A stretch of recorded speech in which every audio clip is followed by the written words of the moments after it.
And our final talk today is Annie Honarchian, who will be on line. And so while she's being set up. Yes, just a second. Usual. I saw her. Yes. We are making you a co-host, Annie. Okay. Okay. You have already started, and we can see you. So messy. Oh, it's not. Let's. Could you please say something like "Hello"? We just establish if there is an echo or not. Hello, can you hear me? All right. We seem to have the technical issue once again. Yes. We will need 2 minutes to. We've had it with Coda.stock as well. We know how to do it. We need to disconnect one cable and just a second. I'll be quiet. About that. Maybe while we're getting this done, I could briefly introduce. See, no, because I'm not sure that you will be heard by anyone but us. Just a second, let's put it 30 seconds. Other people online, because they're online. Which implies that it's, just they weren't getting the feedback.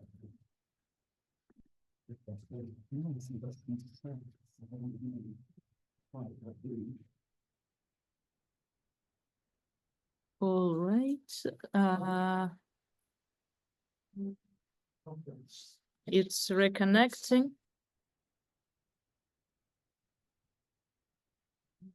Okay, everyone should be able to hear us and also see us.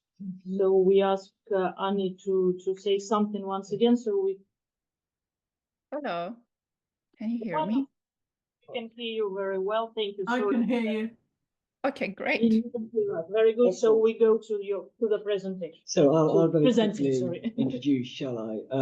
So as our final talk today, we're very lucky to welcome Annie Honarchian from St. Louis University.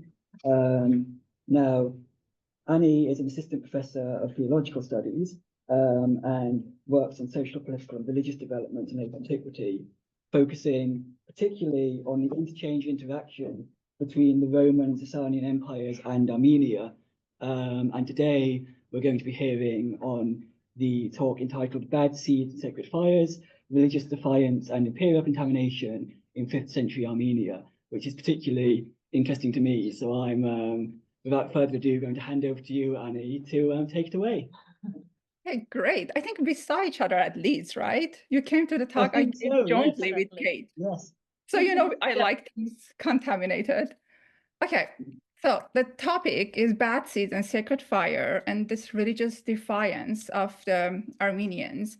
And, Garsoyan writes beautifully about this dual place of Armenians that are kind of mixing and borrowing both Iranian things and Christian things to give you a narrative. And I'm a historian of religion, I'm not a theologian, and I like when things get messy. So I really like the talk that about the 2 talks before Daniel's talk about irrationality. And I really appreciate this article by Catherine Chin, who writes about radiant historiography, that things are messy and confusing and illogical. Just because we want to impose logic on things doesn't make them make sense to us. So I like when things are messy, chaotic, and I welcome it. It's the way history has been understood, the word has been understood, and I honestly care more about how these people saw the word and are talking to us about this word and how we feel about them feeling. So that's a pretext. And apologies for me to be kind of a simple believer, to go with Jack Talus's word, that I'm accepting the text as it is. Okay, bad seeds. In Sasanian social structure, and this is the beautiful work of Maria Matsouch, your legal place is determined by a series of things, by birth, rank, religion, citizenship, gender, and age. So you can graduate from being under 15, which is pre-puberty for boys in Zoroastrian context, but you can never graduate from being a woman. You're always a woman. again, with birth, the same issue. So your birth, you cannot change it. Religion, on the other hand, is matter of teaching, education, it can be amended. So with that in mind, I want to like look at the way she kind of categorized them, and she's using this a lot from like the Persian like legal text, like Madyan Hezardastan and all of that, that you have freeborn or azad who are, and then slaves who are anshahrik, they're not from, literally not from the city, or bandak, they're banned or bounded. And then you have Zoroastrian who are vehden, who are good religion, and agden, that is translated as infidel, but really it means bad religion or false religion. So now the rank is basically determined by a series of these like categories, and social mobility between these states are very limited. So there's a story in Tabari about like dabirs, who are the scribes, who want to be categorized, kind of get out of the artisan craftsman kind of category and be considered azad and not pay taxes.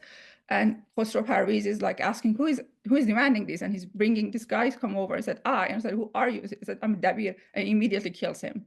Like no transgression of such sort, like, and you can read this about this dabir text in Geislen and Khorshidian's article, but seals of dabirs is very interesting. But like how much we do not understand or cannot like figure out these class formations, and we have to just accept the text that is telling us it's not doable.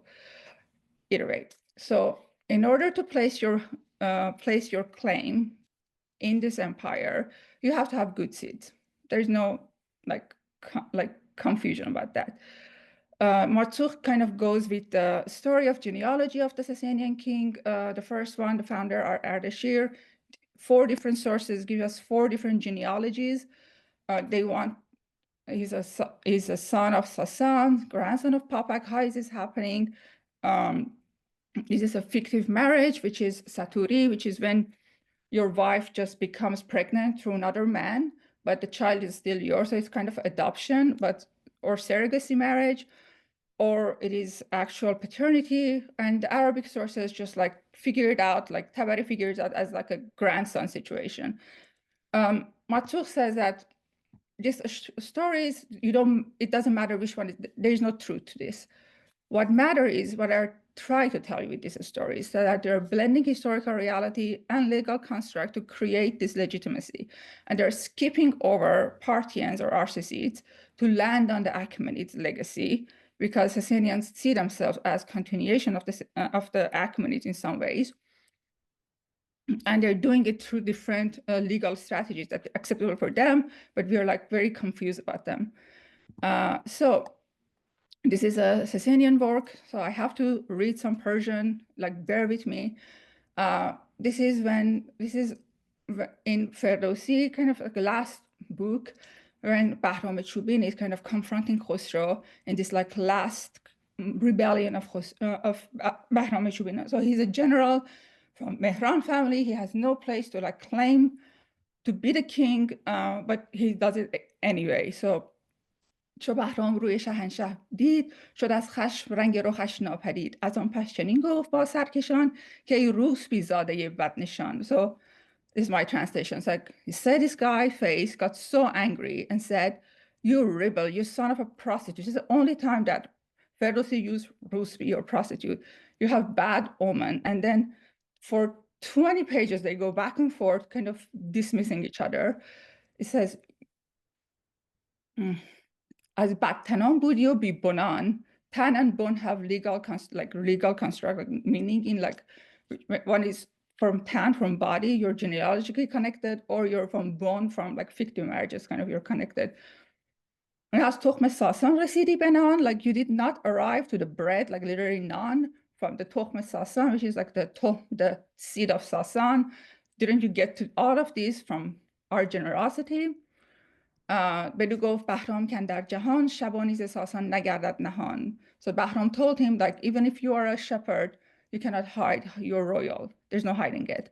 برا گفت خسرو که دارا بمرد نتاج بزرگی به ساسان سپرد. Like, Khosrow told him Dara, which is Dariush, died, but didn't he bestow the crown to Sasan? So like they jump over. So this is a story that telling each other it arrived to like 10th century Ferdowsi, this connection. اگر بخت گم شد کجا شد نژاد. So okay, your bacht, your luck is lost, your fate is lost, but you have nejad, which is like literally your race, your lineage, you still have it. So do not make an unjust thing just. You know what I mean. I know what you mean. I have the lineage, you don't. And it goes on and on. Bahram's sister gets into the game and says, oh my God, like, you know, you don't deserve to be a king and all of that. So this genealogy matters for the Sasanian. It matters at the beginning. It matters in the end. Anyway, have this in mind, especially Tokhme Sasan and the non, like the duality. So what do Armenians do? They want to claim some nobility through their lineage, specifically because they know themselves as like connected to this Parthian Iranian kin, the Arsacids, but they also are now Christian. So it's a Venn diagram of like, are you one of us or not one of us? This is Houston map of Greater Armenia. So our Arsacids were more or less there from 1st century to the 5th century with this claim to legacy and legitimacy through Parthians. But the Sasanian, who are kind of diagonally opposing Parthian, this is harder to kind of hold on to. The second king of the Sasanian, Shapur I, put an end kind of in a way to Arsacid's claim to royalty by imposing his son Hormuz I, Hormuz Ardeshir, as the king of Armenia under pretext of their vassal in Armenia. They're like, they did Romans to harm Armenia. I have to directly be there. Someone has to be directly there. This is from the column 9, and then like the last towards the end, like column 37 of the Shapur's Kabe Zartosht in Nakhsh Jahan. Narse, the second, like another son of Shapur, was then kind of took the throne after his brother, now the king of the Sasanian, and this is during his time, and he coincides with Diocletian that they got kind of baptized and was converted to Christianity through the effort of Gregory the Illuminator, and you can see like there's a whole Agatan Geros story about his lineage and all of that. But so I'm preaching to the choir, but what choir doesn't need preaching? He is a bore because he killed Ripsime and her companion, this like beautiful virgin that was escaping Rome from Diocletian kind of persecution. And his sister sees this dream that there's a man that you imprisoned in the Horvirab, in this like dungeon. Go bring him up and he'll kind of save you. And Gregory comes and saves him and all of that. And this is from a 19th century, like 16th century manuscript, like the Boar and the Gregory. So he looms large, and all is happening during the reign of Narse.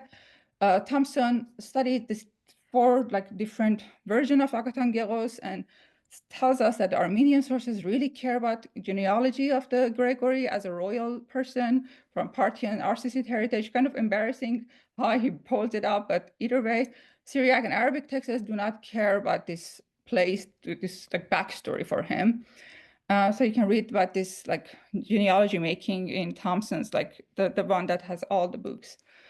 Either way, Armenian society, kind of like Sasanians, have this structure, Metzametsk or Nakharar, then under them are freemen, then under them Alazad or Shirakans, and Mamikonian have a good game going. They were commander of the army, then Bakratunis are crown bearers.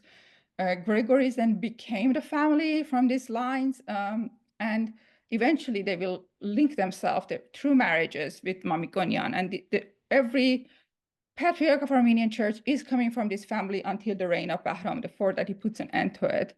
And again, social mobility is not that easy to like do without claim to genealogy.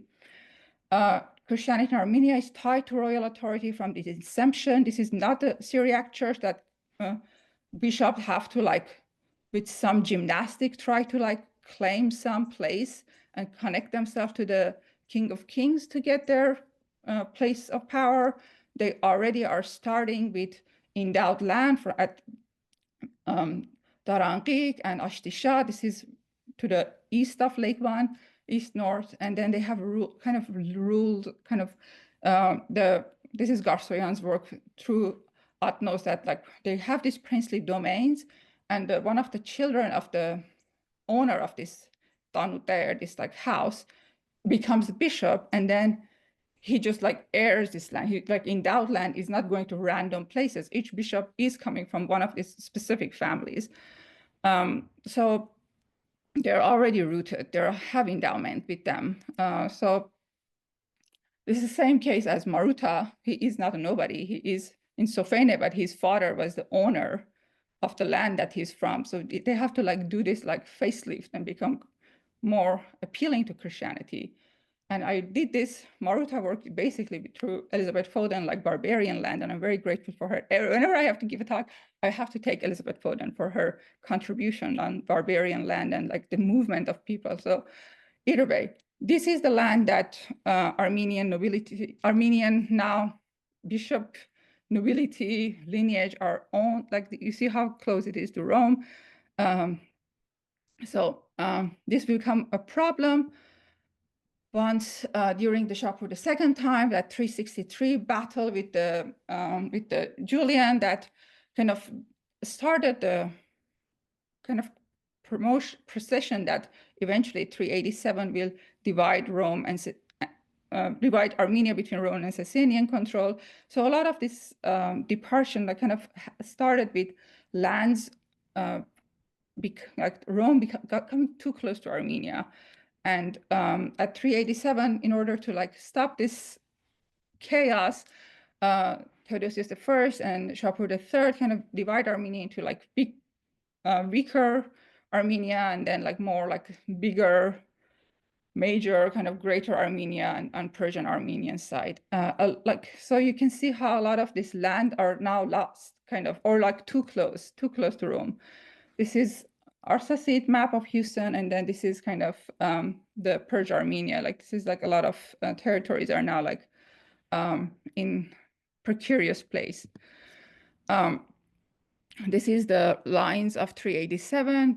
And this is like interesting that this territory, are owned by Gregory Mamikonians through marriages, and so when they're at this is like one. So when Mamikonians are angry at the Persians and they go to east, they're just going to their own lands. They're not going somewhere precarious, but their own land isn't where Romans are. They have to be there because this is their land. Either way. So Shapur's second reign ends with like 3 of his sons are kind of coming and going really fast, and then Yazgir I kind of established himself relatively long time. He has good relationship with Rome. Maruta is coming. First Synod of the Church of East is happening, very much like aligning the church, not like the bishops of the Sasanian Iran, with the creeds of the Nicene creeds. And the second synod is happening 10 years after that, again in Ctesiphon. Not that much difference in the organization, just like following things through. The synod that is happening under Bahram is kind of chaotic, really 4 years after, at Markabata of Arabs, far from the center of the power. And this is, Brock says this is the beginning of the departure. So Dadisho says, we no longer can commune with the Western Father. We have to just do our own thing in order to gain the suspicion, like the fifth column, like worries. They worry that they worry, so we worry. So they said, like, no more of that. Let's not just say we are in commune. And so this is the more or less the last synod of this era. So the next one will be 60 years from now, and like when they will just accept the kind of the doctrine of Theodosius of Mopsuestia. This is Bahram. I mean, I love this because there's such Arabness to him, because he, according to Tabari, he raised up in the Arab tribes, and he has this, like, his lover Azadeh at his back, and then he also is stomping Azadeh at the same time in this like Razman Bazm, in this like fun hunting game. again, to show manliness, going kind of emphasizing what Khordadad was saying, he's quite a character, and his idea that he has and who he is kind of matched on Bahram Chubin too. This is very confusing, but there is like things that match with both of them in some ways, either way. So going back to what is happening in Armenia, so 424, this like now we are in the third generation of the Armenian Gregory Patriarch line. So Gregory came, Narse is there, and then he demised, and then Sahak is the last kind of Gregory Patriarch. And in Khazar, he's having this vision that his line will end, and he's lamenting that, and he's extremely sad about it. But he sees, much like Isaiah's vision, he sees some like prediction that what is going to happen. But yeah, like Khazar is writing this knowing what is going to happen. So it all makes sense. So Bahram put an end to the first Gregory Armenian Patriarchate. So that line is end through sending 2 Syrian bishops, Surmak and Brixo, and later Samuel. They are kind of seeking to like interfere with the royal line and like proposing together with the nobles that we should replace Artashat as the like son of Varamshapu. He's awful. And again, you can read it in Khornati, like the vocabulary they use to describe this man is so interesting. And then this petition get accepted eventually, and they put an end, Antilis is 428, put an end to both lines. Like, eventually, first it was Sahak, and then the end of the Arsacids. So this was not that bad for the Armenians, especially the nobility. They now have direct line to be kind of directly under the king. They don't have this like immediate, like kind of intermediate king figure, and they become Marzbanate after that. But who will be the Marzban? And this is where nobility kind of gets more aggressive to each other. And I think there was a battle between House of Sionik, who is like in modern Sionik, like in like south of Armenia, near the border of the natural border of like Lake Arax, and then Mamikonian and Grigorite family, who will be the Marzban. And I think a lot of this like tension builds up pre the war at 451, pre-Avarai, and then after. And this is like, now they lost a lot of their territories are kind of in precarious place. And this is Sunni, so they are more safe here, the Sunni people, but Mamikonian have to make sense of themselves. And this is more important for Mamikonian to kind of bring out all they have. So Mamikonians are connected to the Gregorites through an Armenian bishop's marry, but they marry for a very short time, and then both wife and husband just seclude themselves. It happened with Gregory, it happens with Narses, Sahak, so on and so forth. So Sahak is married to Armenian Mamikonian noblewoman, has a daughter, Sahak Anush and Bartav. Then Sahak Anush marries Hamazas Mamikonian. Then Hamazas has 2 children, Hamayag and Vartan Mamikonian. And then Hamayag has Vahan, and Vartan has Shushanik, who is a huge saint in Gregorian and Armenian kind of tradition.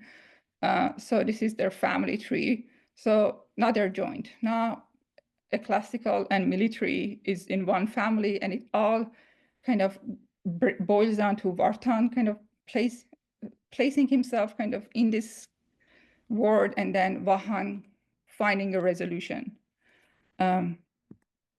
So Yazgir II, when he came to power, he has, as this is Khordadad's beautiful work, that he has to kind of make sense of the Heptalite.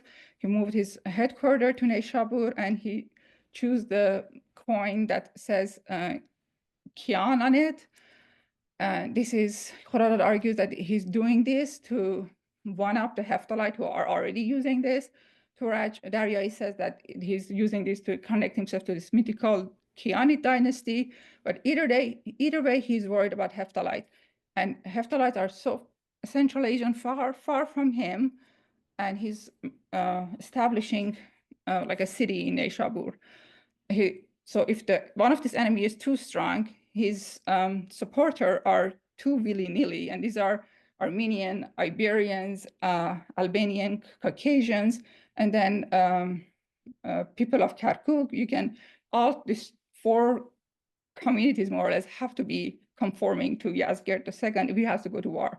And you can read about the Syriac side of things from History of Kirkuk Seluk. This matches, and MacDonald wrote about this convincingly, that they have to like bring all these people like kind of aligned. Well, how did they do that? Mehrnase, his wazir, says that this is according to Yarisha, that they have to consider the salvation of the souls. So first, we have to know who we are. Like, we have to be worshiping the same God if you're going to war. And I love this because I love Depth, the first 5,000 years by David Graeber, and he says for us is profit and taxes, shahids and harkats. We care about what we earn, but for gods, they care about the salvation of the. So it's like, I like this pairing. So we render them familiar to our religion, and then we have no worries. They will all kind of conform to us. And like modern historians write about this as if Armenian did not already said that. It's like, oh, Armenians are so lost. This will benefit them in the war. It's like, but they already said that. Either way. So Armenians wrote this letter, the bishops and their kind of cousins and their brothers who are the military. They said, to implement your will and order fully, we agree with that. To serve you not only with material expenses, by Sutzachivk, but also with Zairun Anzans Amerots, for our own blood, Yevorti Iverad Zerdene. So with our own blood and our children's blood, we will put it on you, like we will do it. But So have we lost The connection, I'm afraid. connection? Hopefully she is back soon.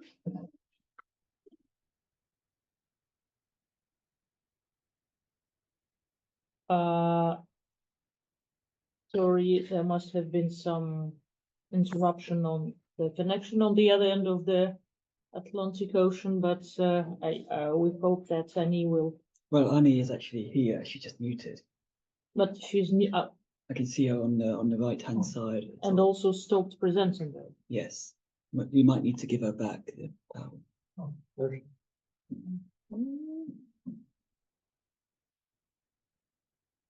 Annie, can you hear us? yes, I can hear you. Wonderful. So you are back. There was some interruption. Thank you. Where were we? Where did I lose you? You were just talking about these families giving their shedding our blood and blood of our sons for your Okay, sake. great. But concerning our salvation of our Hoki, you don't worry about that. So this is another way of saying, render to Caesar what is Caesar's due, but to God what is God's due. Our soul is not due to you. We are not giving it to you. So they reject this idea. Yazgir doesn't have any of that. He says, come back, come, I will have to like discuss this with you. He forced them into this like pretend or real conversion in house, takes them to the house of ashes. In appearance, some of them convert, and then they just like go on with their life. Some of them converted in appearance, some of them sincerely accepted Zoroastrianism. And there's all this like idea that I'll get into, that first he forced these people, and then he sent a huge group of magi to them, to Armenia, to spread the good religion, and then build number of temples. So he says, if we accept Khazar's story, eventually at Zarevan, soldiers kind of on their own, without kind of discussing the military, even though everyone was lamenting this movement, they killed 9 magi's and throw fire into the water. And this is kind of, there is no coming back from this. A series of things happened. damage, all of that, treachery, Vasaksiyun is involved. Either way, war happens, Armenian, Mamikonian, a lot of Mamikonian, Hamazas, Vartan, all of these people died. And historiography, like both Khazar and Yerisha are trying to and we Armenians accept this, I accept this, that their momentary apostasy should be forgiven by their blood because they died as martyrs. Like blood of martyr will change everything. So it's a kind of a forgiveness moment. But I want you to think of this, and then if you're working on like Syriac bishops, see how this is not the same type of Christianity we're talking about. And Yerisha is using a lot of Maccabees, like martyrdom of Simon Bar Saba is using a lot of Maccabees, but they have different idea of like what this Maccabean revolt means. For Armenian, they're actually going to war and they're dying. For Syriac, it's very metaphoric. And their death is in the court as persecution, as martyrs witnessing the fate. But this is actual war. So aftermath of the war was horrible. A lot of Mamikonian were necessary to go for war for the Hephthalites. Sunni gets the blame for all of this mess. But eventually, in 30 years, so a generation after that, nephew of Vartan, Vahan, make a treaty with Balakh at Warsaw and claim that and gets this idea of religious autonomy as far as we're giving your blood. So this is how this was, again, his Khazar, and this is how it was negotiated according to Khazar, who is writing for Vahan. He's commissioned to write this. And I love this because it's so insane. So now as for Armenia, such a great and useful land, show me a man in which a land who has attained Danuteruchun, worthy to royal favor. So Arjana Vortakabarucham. So if we invent superior royal qualities, they are brigid and despicable. Mima Abazagev on Pitan, there are Hatskatak, bread moocher, and Vattohmik. They're bad seeds who came and cheat such a great kingdom, Khapan, and they buy the glory, far, park, literally, Paras, and lordship with fire. This is, if you remember what was the back and forth between Bahram and Chubin, again, the idea of we are good seeds. The people who agree with you and come with you and convert to Zoroastrianism, they're bad seed, and they arrive to this bread again, this idea of you can never trust these people who change color too fast. Either way. So now what to do?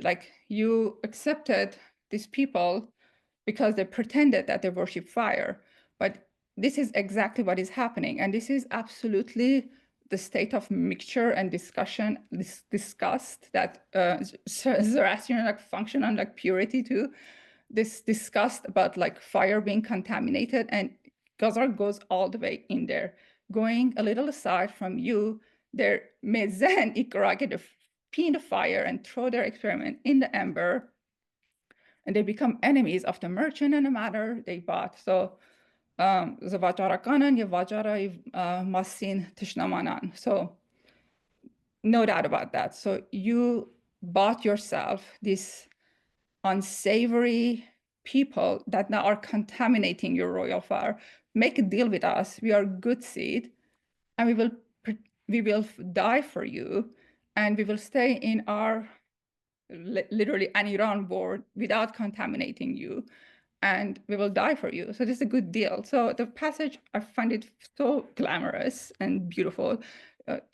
Again, hitting all these marks about vahto, about bread being valuable, about fear of contamination.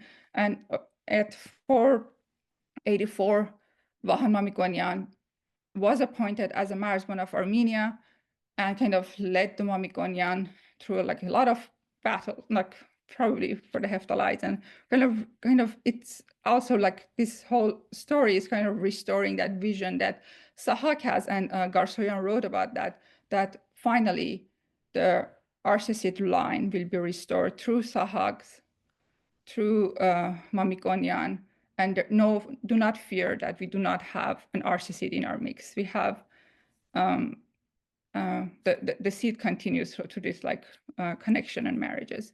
Okay, that's my talk. Thank you so much, and I'm done.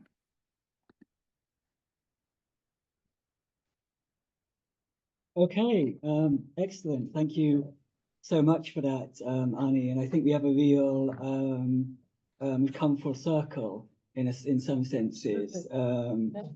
Because I heard a lot of similar, I think, ideas that we discussed right at the beginning. Now we have a question in the chat. And I also have a question, so maybe we'll start with this chat question and see if anyone in the room has one. So it's Amir who says, did the centralization of fires under Sasanians and the extinguishing of fires of the kings play a role in compelling the Arsacids of Armenia to devise a new set of Christian practices as a measure of protection or a hedge? And I need to scroll down for the rest, but I think that's a good place to start.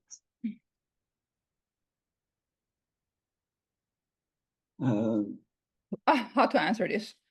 Yeah, like people do not want land to be marked in a way that is not acceptable to them. And there are Armenian, like this is what me and Touraj talk about, they are Armenian who wholeheartedly accept Zoroastrianism, and they think this is a good deal. But the house that will overpower them, again, through ideology of Christianity, is the house of Mamikonian. Yes. And it's, I don't know, but like I think we should just like read the source and just accept what they're telling us as like with some massaging it. It's like, no, there were, and it's hard to hear the voices that are shut down again, but I think there are houses that even House of Sunik is not like House of Sunik goes back and like get this agreement with Yazgir II to continue Christianity. It says in Ghazar that Vasak got the first agreement, but who wins this? Who brings this home? It matters that it has to be Mamikonian, and they go for it. Vasak is not. Vasak dies, like he gets killed by Yazgir, but he doesn't die as martyr because it's a word of word making and martyr making, going back to like this is a martyr making, and who becomes a martyr is decided by who is writing this, and yeah. Yes, I mean a question I had thinking of the Mamikonians is you mentioned their split lands, that they are between the Roman and the Sasanian, and this means they need to construct their identity. And I was wondering, do you think this has anything to do with the fact that the vast majority of Armenian histories we have from this period we have so many Mamikonian partisan histories, and we really don't have anything for, say, the Cyrenaic or any other family until much later. Yeah, we have to wait for Stunic. We have to wait for Orbelians. We have to wait for Kate Franklin to take over the Stunics. Yeah, it's a time of Mamikonian, and then it will be time of Bagratids and Hornats is writing. So we have to. It's their time. Yes, but they run themselves out by being too good at fighting. They ran out of men. They give too much blood. Yes, they do just disappear in the end. Do we have any other questions from the audience at all? Well, I don't see any other hands, so I'm going to be a bit cheeky and ask another one then. And you talked about this difference in Armenian and Syriac the way they use the Maccabees, for example. And I'm wondering, is this a matter of geography? I mean, it's much easier to lead a rebellion against the Sasanians when you're over in the mountains and they're way over here than it is if you're a Syriac church where they're just down the river from you and they can be there in a matter of hours. And maybe it's just not Syriac possible. church is not a church that has an army. Like, look at the Persian Martyr Acts. Like, initially, not until until some Zoroastrian convert to Christianity, and this is like later. This is a church of. This is harsh to say, but people who are brought into the empire as captives. They're artisan. They're silk dyer. They're not there to fight. If they're Well, like until. We have like the legend of Mar Qabba that Joel Walker talks about. It creates a genealogy that's like too late. They know that's like the way to the heart of the Sasanian to create yes. like idea of like nobility, and then they can negotiate. This is like what I like from Patricia Crone's book, that again, but when Arabs came, they saw Armenian on horses and they saw Syrians in their cities and in the heart of Sasanian. And it's for Arabs, if you are paycheck to paycheck, if you are wage worker, if you are a goldsmith and blacksmith, whoever, you are captive by nature. That's it. Yes. It's such a weird word that it's hard for the Syriacs to kind of negotiate a place in this world Yes. that values Razm and Bazm, hunting and gaming, partying on horses. Yeah. And I think of a line in Hazar actually, where he puts in the mouth of Peroz. Peroz says, "Oh, the Syriac of all my people, the Syriacs are the worst and the weakest and the most useless of all of these hunting and war."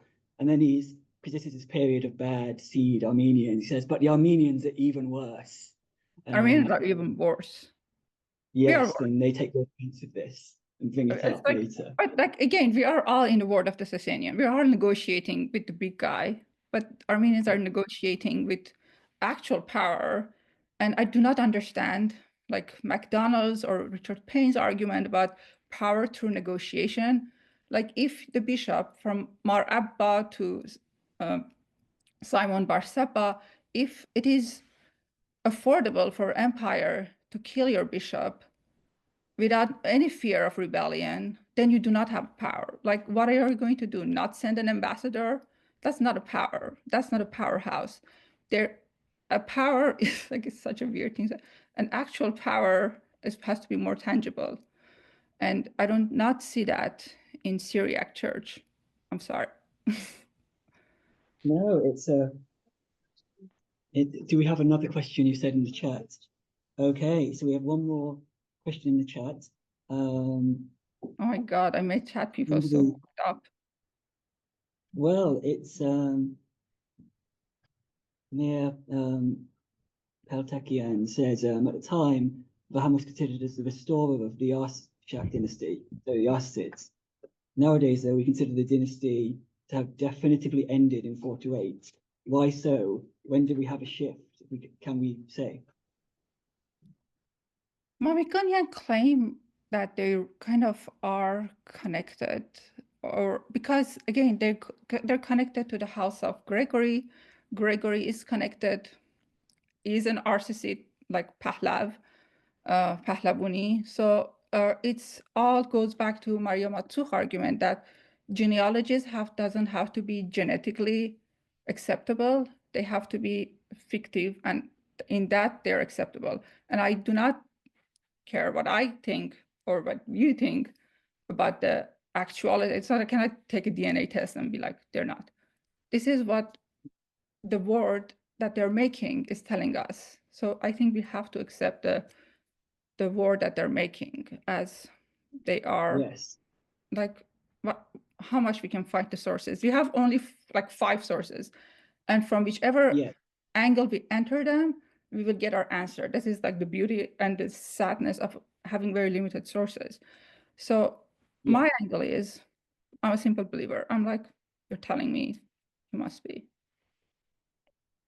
Yeah, and I think this is a really good sort of addition to a thing I mentioned in my talk about this non-acceptance of Atahome's Asha Khan, because obviously he's a rival claimant to the Arsacids. Even the Mamikonians are also claiming that position.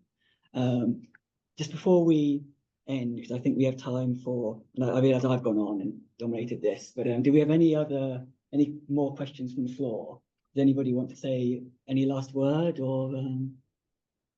I think we can maybe use this question that you just raised, Annie, of the power and of this proportion and like no proportion, sorry, their own word of what the Armenians and the Christian Armenian tradition represents and their political relations and military with the Sasanian state and the Syriac